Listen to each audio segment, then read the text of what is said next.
और अब तेज रफ्तार खबरें। आज दीपावली है। दीपावली का पर्व पूरे देश में धूमधाम से मनाया जा रहा है। दीप जलाने के साथ लोग मां लक्ष्मी और भगवान गणेश की पूजा करेंगे।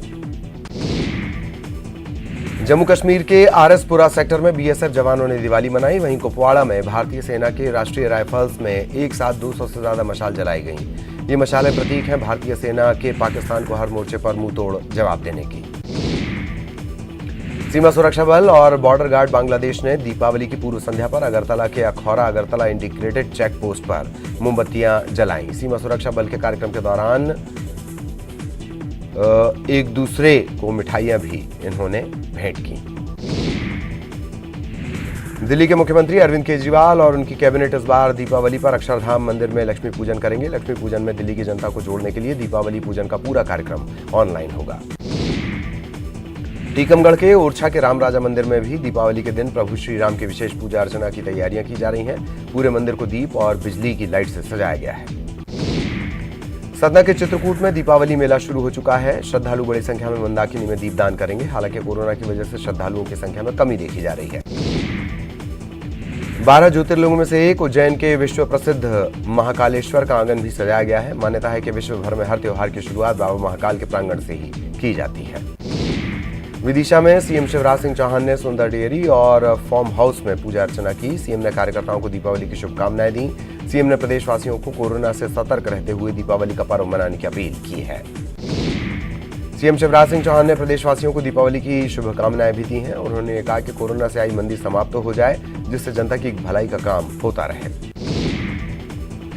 पूर्व मुख्यमंत्री कमलनाथ ने प्रदेश के नागरिकों को दीपावली की शुभकामनाएं देते हुए कहा है कि दीपोत्सव का पर्व प्रदेश के सभी नागरिकों के जीवन में सुख, समृद्धि, वैभव, ऐश्वर्य, खुशहाली लाए और हमारा प्रदेश उन्नति, प्रगति के पथ पर अग्रसर होकर देश के शीर्ष प्रदेश के रूप में स्थापित हो।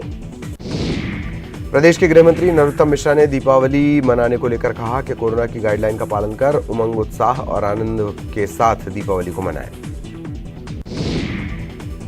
पटाखे फोड़ने पर हो रही सियासत के बीच पीसी शर्मा ने बयान दिया है। उनका कहना है कि पटाखे फोड़ने का समय तय करना सही नहीं है। उनकी माने तो लोग कम पटाखे फोड़ें, वही सही है। आगरमालवा में दावल शाह वली बाबा की दरगाह पर 3 दिनों तक दीपोत्सव मनाने की परंपरा है। धनतेरस के दिन से दीपावली तक यहां दरगाह को दीपों से सजाया जाता है। आज दरगाह को 1151 दीपों से सजाया गया।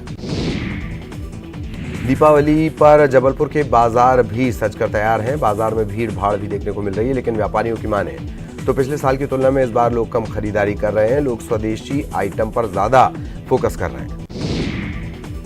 नरसिंहपुर में लक्ष्मी नारायण मंदिर में मां लक्ष्मी नारायण भगवान की गोद में विराजी हैं और कहा जाता है कि ये प्रतिमा हर दिन सोना उगलती थी, लेकिन एक पंडित के लालच में इस चमत्कार पर रोक लगा दी। पंडित के लालच ने मंदिर का निर्माण दिलहरी के राजा ने करवाया था और पांडवों ने भी इस मंदिर में आराधना की थी। छत्तीसगढ़ की राज्यपाल अनुसुईया उइके ने प्रदेशवासियों को दीपावली की शुभकामनाएं दी हैं। अपने बधाई संदेश में उइके ने कहा कि दीपावली का त्योहार हमारी समृद्ध वैभवशाली परंपरा का अभिन्न अंग है। कोरोना संक्रमण को ध्यान में रखते हुए उन्होंने लोगों से कहा है कि वे त्योहार मनाते समय विशेष सावधानी बरतें। छत्तीसगढ़ में दीपावली की सांस्कृतिक परंपरा के मुताबिक मुख्यमंत्री भूपेश बघेल ने भी अपने निवास पर धान की झालर बांधने की रस्म निभाई। दिवाली को लेकर बाजारों में भले ही रौनक हो, लेकिन रायपुर के पटाखा बाजार में चहल पहल एकदम गायब सी है। दीपावली को लेकर रायपुर पुलिस पूरी तरह अलर्ट मोड पर है। राजधानी के प्रमुख बाजार, भीड़भाड़ वाले स्थानों पर जिला पुलिस की टीम, पीसीआर और क्यूआरटी लगातार नजरें बनाए रखे हुए बार बार गश्त की जाएगी। इस दौरान पुलिस असामाजिक तत्वों पर भी नजर रखेगी। मुंगेली में दीपावली पर गाए जाने वाले पारंपरिक लोकगीत सुआ गीत पर नाचती हुई महिलाएं अब नजर आ रही हैं और टोली में गांव में दिखती हैं। दरअसल छत्तीसगढ़ में बैगा गोंड जाति की महिलाएं गौरा गौरी पूजा करती हैं। साथ ही गांव के घर घर जाकर महिलाएं मिट्टी के बने सुआ यानी तोते के बीच में तोते को बीच में रखती हैं और इसके इर्द गिर्द पूजा की जाती है। अंबिकापुर की दीपावली की खरीदारी के चलते बाजारों में लोगों की भीड़ उमड़ी। इसे देखते हुए खुद एसपी ने सड़क पर उतरकर मोर्चा संभाला और शहर और भीड़ भाड़ वाले इलाकों का निरीक्षण किया। बलरामपुर में भी दीपावली पर्व को लेकर बाजारों में रौनक देखी जा रही है। लोग जमकर खरीदारी कर रहे हैं, लेकिन पटाखों की बिक्री इस साल बहुत ही कम हुई है। रायपुर में नगर निगम की ओर से दीपावली के त्योहार में विशेष सफाई अभियान चलाया जा रहा है। सभी मंदिरों से और सभी जगहों से गंदगी को दूर करने के लिए वार्डों में विशेष टीम बनाई गई है, जो दिवाली के दिन और अगले दिन विशेष सफाई करेगी। पाकिस्तान में दिवाली का जश्न मनाया गया। भारतीय उच्चायोग में दिल्ली के कार्यक्रम का आयोजन किया गया और इस कार्यक्रम में उच्चायोग के कर्मचारी, उनके परिवार के अलावा पाकिस्तान के उच्चाधिकारी और उनके परिवार ने भी हिस्सा लिया है। आपको बता दें, भारतीय उच्चायोग पाकिस्तान में हर साल दीपावली कार्यक्रम का आयोजन करता है। अयोध्या में शुक्रवार को भगवान राम के राज्याभिषेक और दीपोत्सव का एक अद्भुत दृश्य देखने को मिला। धर्मनगरी अयोध्या में राम मंदिर के निर्माण का काम शुरू होने के बाद ये पहली दीपावली है। इसमें 5.51 लाख दीपों को जलाकर एक विश्व रिकॉर्ड स्थापित किया गया। राम मंदिर की नींव पड़ने के बाद पहली बार अयोध्या में दिवाली बेहद खास तरीके से मनाई जा रही है। अयोध्या में मौजूद सभी मंदिरों, घरों के बाहर भी दिए लगाए गए हैं। ब्रेक के बाद खबर शिवपुरी से। शिवपुरी में एक बड़े हादसे में 11 लोगों की मौत हो गई। पोहरी थाना इलाके के ककरा में यह हादसा हुआ। बताया जा रहा है कि मोरावन से गुर्जर समाज के लोग लौट रहे थे। इस दौरान वाहन बेकाबू होकर पलट गया। मृतकों में 2 साल का मासूम बच्चा भी शामिल है। शिवपुरी में हुए हादसे पर सीएम शिवराज सिंह चौहान ने ट्वीट कर दुख जताया। सीएम ने मृतकों के परिजनों के प्रति संवेदना जताई, साथ ही घायलों के जल्द स्वस्थ होने की कामना की।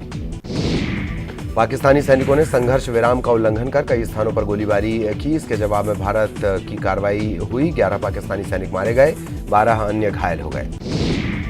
देश के पहले प्रधानमंत्री पंडित जवाहरलाल नेहरू की जयंती के मौके पर प्रधानमंत्री मोदी ने उन्हें श्रद्धांजलि दी। पीएम ने ट्वीट कर लिखा कि पूर्व प्रधानमंत्री जवाहरलाल नेहरू की जयंती पर उन्हें श्रद्धांजलि। नीतीश कुमार ने बिहार के राज्यपाल फागू चौहान से मुलाकात के दौरान सीएम पद से इस्तीफा दे दिया। साथ ही राज्यपाल से मौजूदा विधानसभा को भंग करने की सिफारिश की। इसके साथ ही अब नई सरकार के गठन की प्रक्रिया शुरू होगी। 15 नवंबर को एनडीए की बैठक होनी है। इसमें एनडीए का नेता चुना जाएगा। अब नवनिर्वाचित एनडीए विधायक रविवार को मिलेंगे और औपचारिक रूप से नीतीश कुमार को विधायक दल का नेता चुना जाएगा। बिहार में कांग्रेस विधायक दल की बैठक से पहले ही कार्यकर्ता आपस में भिड़ गए। जमकर हंगामा हुआ। हंगामा नवनिर्वाचित विधायक सिद्धार्थ सिंह और विजय शंकर दुबे के समर्थकों ने किया। दोनों गुटों के बीच हाथापाई हुई। देश में कोरोना मरीजों का आंकड़ा 87 लाख को पार कर गया है। पिछले 24 घंटे में कोरोना के 44,879 नए केस सामने आए। इसके बाद मरीजों का आंकड़ा 87,28,000 को पार कर गया।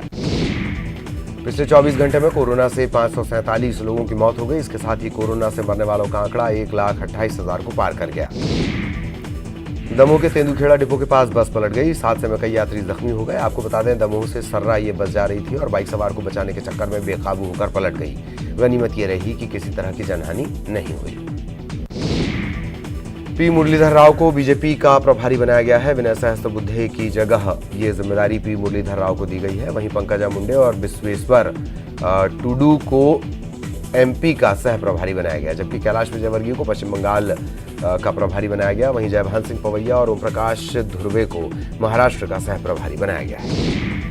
छत्तीसगढ़ बीजेपी के प्रदेश प्रभारी बदले गए। डी पुरंदेश्वरी को नया प्रभारी बनाया गया है। नितिन नवीन को सह प्रभारी बनाया गया। इससे पहले अनिल जैन के जिम्मे छत्तीसगढ़ की जिम्मेदारी थी। छत्तीसगढ़ में नहीं थम रहा कोरोना का कहर। बीते 24 घंटे में कोरोना के नए 1,548 मरीज मिले हैं। 18 लोगों की मौत हो गई है। प्रदेश में अब एक्टिव मरीजों की संख्या बढ़कर 19,221 हो गई है। रायपुर में मुख्यमंत्री भूपेश बघेल ने मीडिया से बात करते हुए कहा कि छत्तीसगढ़ में जितने भी उत्पाद हैं उन सभी का लाभ हमारे लोगों को मिल सके, इसके लिए सरकार लगातार कोशिश कर रही है। हम सभी के हाथों में रोजगार मुहैया करवा रहे हैं। छत्तीसगढ़ की बारदाना पॉलिटिक्स पर मुख्यमंत्री भूपेश बघेल का बड़ा बयान सामने आया। सभी राज्यों को बारदाना उपलब्ध कराना केंद्र सरकार का काम है। बीजेपी के बारदाना गिफ्ट करने पर सीएम ने कहा कि प्रदेश में 5.25 लाख गठान की जरूरत है और अब तक हमें महज 65,000 बारदाने ही मिले। छत्तीसगढ़ में फर्जी जाति प्रमाण पत्र के आधार पर नौकरी करने वाले 267 कर्मचारी बर्खास्त किए जाएंगे। मुख्यमंत्री भूपेश बघेल ने ऐसे फर्जी जाति प्रमाण पत्रधारी सरकारी सेवकों की सेवा बर्खास्त करने के लिए समुचित कदम उठाने के निर्देश दिए हैं। कवर्धा के भूरमदेव अभयारण्य में बाघ की मौत का मामला सामने आया है। ये एरिया चिल्फी वन परिक्षेत्र से 11 किलोमीटर दूर कान्हा नेशनल पार्क का है। यहाँ 4 से 5 दिन पहले मर चुके बाघ का शव मिला है। अंबिकापुर के कोतवाली थाना इलाके में तैनात सुजीत कोरी के घर के पास उन्हें एक पर्स गिरा हुआ मिला। इसमें 5,000 रुपए थे। इसकी सूचना कोरी ने एसपी और एएसपी को दी। इसके बाद पर्स से मिले दस्तावेज के आधार पर पुलिस ने इसके मालिक को फोन लगाया और उसका पर्स उसे लौटा दिया।